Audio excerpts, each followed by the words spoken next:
This week in Euroleague history, a former Euroleague champion pulled out the biggest road comeback in playoffs history to pave the way to its Final Four return after more than a decade away. It was March 23, 2010, when Partizan Belgrade visited heavily favoured Maccabi Tel Aviv in Game 1 of their best-of-5 playoff series. By the middle of the second quarter, Partizan had fallen behind by 21 points against the Maccabi team that had never lost a Euroleague playoffs game at home. But Partizan had on the floor that night a Euroleague champion from the previous season, Dusan Ketzman, and like his team, Ketzman was not about to quit.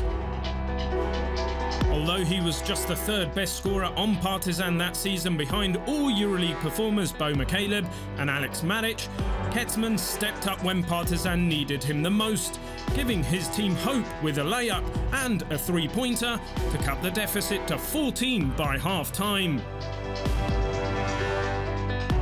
Ketzman scored 10 third-quarter points as his team continued its comeback, and then he capped a 1-12 run to start the fourth quarter with another three-pointer that gave Partizan its first lead of the game. When the dust cleared, Ketzman had scored a career-high 29 points by making 7 three-point shots, still the single-game playoffs record. And that 21-point lead of Maccabi's? It turned into a 77-85 victory for Partizan, marking a 29-point swing in the scoreboard over the game's last 25 minutes. Although it would lose Game 2 in Tel Aviv, Partizan went home to Belgrade and won both games there, achieving its first Final Four qualification in 12 years.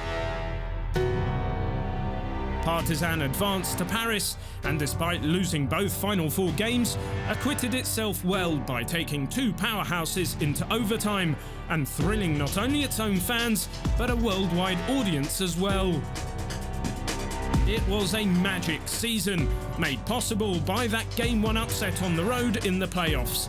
This week in Euroleague history.